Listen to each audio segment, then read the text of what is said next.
A6600 review. Timeline in description. Spoiler, I think this is the #1 APS-C or crop camera in the world.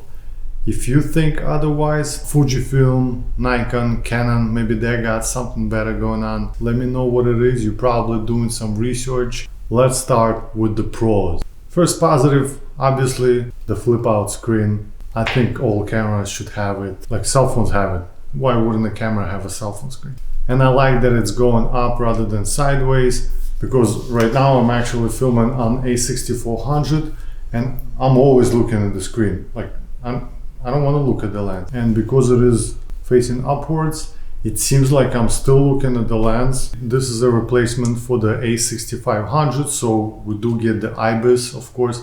It's the same thing as an A7 III, the previous A65, same IBIS, no improvements there, unfortunately. It works though, so you can use your prime lenses that don't have any optical steady shot, and that is one of the big reasons why I got this camera, because I like to use the Sigma 1.4 16mm, and it doesn't have any stabilization, and I do a lot of videos, like I need it, and this camera makes that happen, so the footage is more stable. Battery life, you probably know this already. We are getting the Z battery. That's a big improvement. Just like in full frame cameras, these batteries, they last a long time. Like I've been operating A7 III for about a year now. It has the Z battery. When I go to film an event or some photography, I just check the camera that has like 90-80%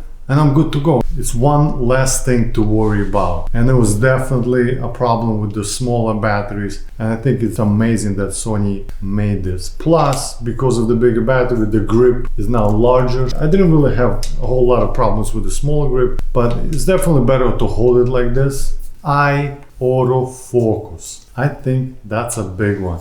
It's not a big deal if you're taking pictures or filming at a distance, but if you're using 1.4, 1.8 aperture lenses and you're getting closer, that's when it becomes important that the camera focuses on the eye rather than something else. Because 1.4 has such a shallow depth of field, as you get closer, it becomes evident if the camera focused on the nose or on the ear instead of your eye. I like that a lot.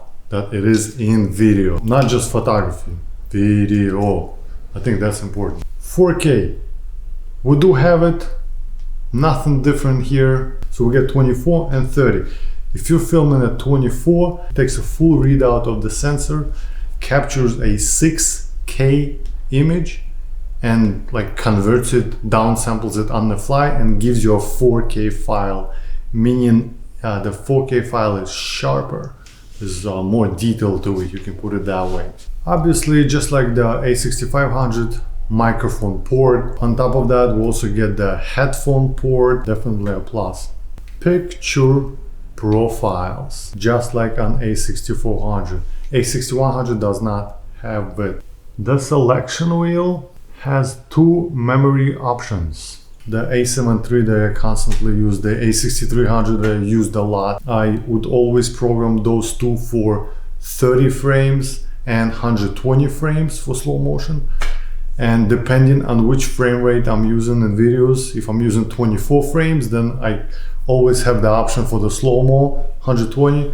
Or if I'm filming at 60 frames, I can always switch to 30 if it's a low light situation and I don't need slow motion to get a cleaner picture. 4 programmable custom buttons, because the menu is quite confusing. Definitely a big plus. If you are getting this camera, kind of prepares you for the next jump later on towards the full frame, because full frame cameras A7 III, it's a very similar layout of the shortcut buttons. It's going to be an easier transition later on.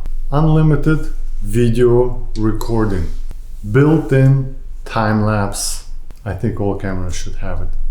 UHS 1 memory cards, Start menu. Basically, you can program a lot of things that you constantly use, and like every time you want to use them, you don't have to go and look through the menu. Oh, where is this? Where is that? Makes it easier because the menus are confusing. Touch screen autofocusing. Basically, you can select a point where the camera will be focusing instead of like going through the buttons or anything like that.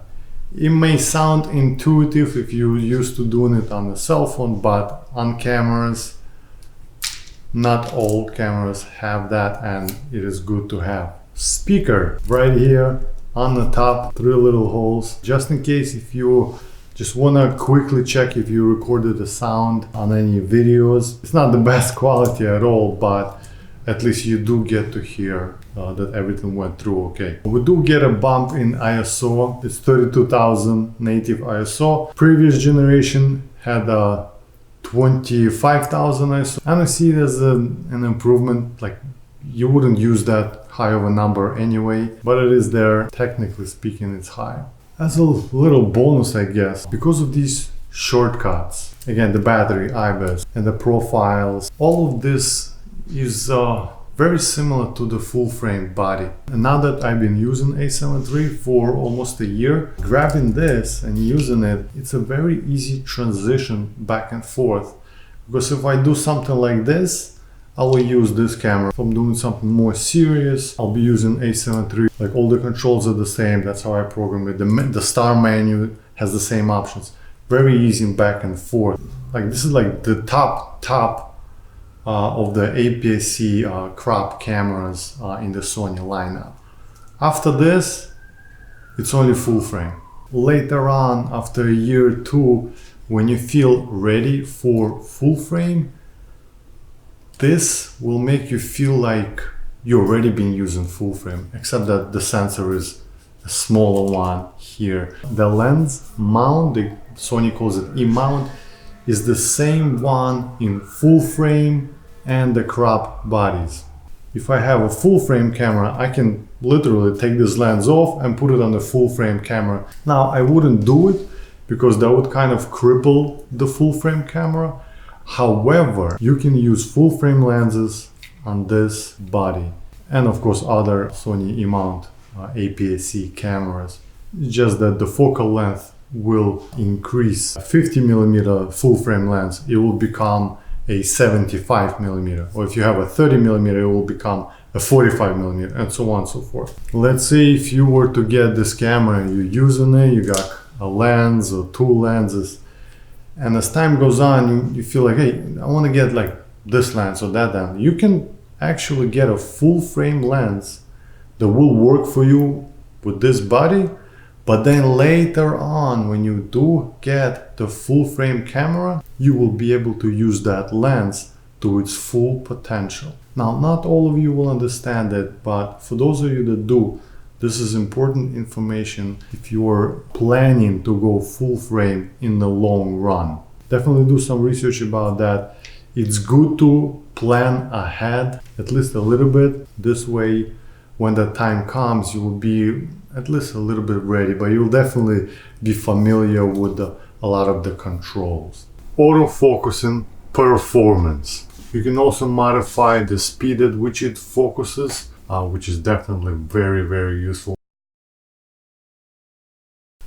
Because of the Z battery, which is good, but it adds weight, approximately 100 more grams. So if A6400, A6100, they weigh about 400 grams, this is about 500 grams. The presence of IBIS is part of this increase. As we know, A6500 weighs about 450 grams. Overall, it's not as much, like 500 grams for such a capable camera. But if you have to carry this all day long on you, you feel it.